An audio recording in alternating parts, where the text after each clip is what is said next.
you have to exercise every option, whether it's the legal route, whether it's actually recounts, or actually some kind of settlement to recount and adjudicate ballots, quarantine machines, and make sure that they were appropriate.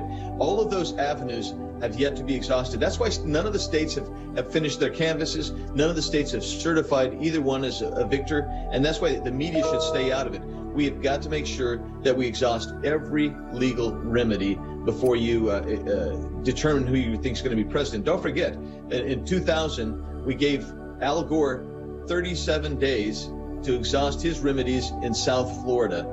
And we have multiple states here, some states still counting. I think you need to exhaust all remedies before you declare a winner. Yeah, we know the many lawsuits to come. We're going to keep a close eye on it. And yet we've heard from Joe Biden, we've heard from Kamala Harris, and the overarching message from Democrats at this point, at least, at that level on the ticket, are calling for unity, calls for unity, right? Let's come together. What do you think about that right now?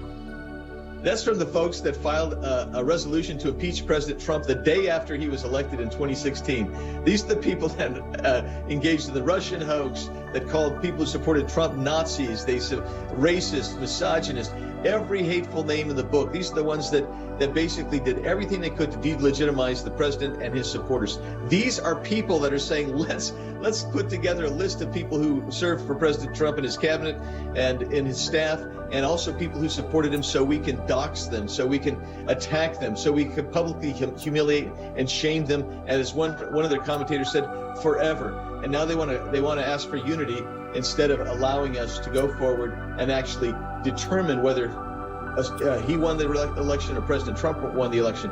I find it utterly disingenuous, and it's, quite frankly, it's an illegitimate way to try to legitimize what they're claiming is their victory. And it's actually part and parcel of what they always want. They want you to be tolerant of them, but they're never going to be tolerant of you if you disagree with them. And I think that's utterly disgusting. All right, we're going to leave it at that. Congressman Andy Biggs taking the time this morning from the great state of Arizona. We appreciate it. Thank you very much.